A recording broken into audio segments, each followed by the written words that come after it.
भेटणार आहे। 10 ते 14च्या दरम्यान मुंबईकरांना देखील मुसळधार पाऊस पाहायला भेटणार आहे, म्हणून हा अंदाज लक्षात घ्यायचा। पहिल्या पावसातच मुंबईकरांना जनजीवन विस्कळीत असं दिसणार आहे, म्हणून हा मुंबईकरांनी देखील अंदाज लक्षात घ्यायचा। म्हणजे पहिल्या मान्सूनच्या पावसात इतका जोरात पाऊस कधी येत नसतो, पण यावर्षी मात्र मान्सूनचा पाऊस मुंबई पुणे कोकणपट्टीला खूप जोराचा झोडपिणार आहे, म्हणून हा अंदाज त्यांनी देखील लक्षात घ्यायचा।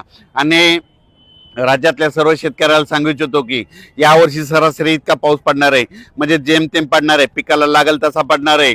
म्हणून शेतकऱ्यांनी यावर्षी तर साल खूप चांगलं आहे आणि लवकर पेरणी होणार आहे, म्हणून हे अंदाज लक्षात घ्यायचा।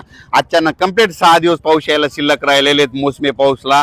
म्हणजे आज 31 मे आहे, म्हणजे 1, 2, 3, 4, 6 तारखेपर्यंत तुम्ही शेतीचे कामे करून घ्या, कारण की 7 जूनपासून ते 14-15 जूनपर्यंत राज्यामध्ये मान्सूनचा पाऊस येणार आहे, सगळीकडे बरसणार आहे आणि सगळ्यांच्या पेरण्या लागणार आहेत, म्हणून हा अंदाज लक्षात घ्यायचा। शेतकऱ्याला एक सांगू इच्छितो की ज्यांना पेरणीचा निर्णय घ्यायचा, जमिनीमध्ये ईदभर ओल गेली तर तुम्ही तुमचा पेरणीचा निर्णय कधी घेऊ शकता, म्हणून हे तुम्ही स्वतः लक्षात घ्यायचं। त्याच्यानंतर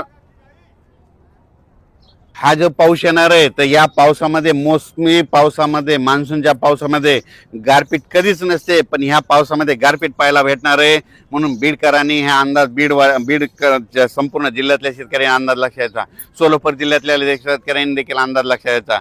त्याच्यानंतर धाराशिव जिल्हा, परभणी जिल्हा, इकडं अहिल्यानगर जिल्ह्यात देखील गारपिटीसह मध्ये पाऊस पडणार आहे, म्हणून हा अंदाज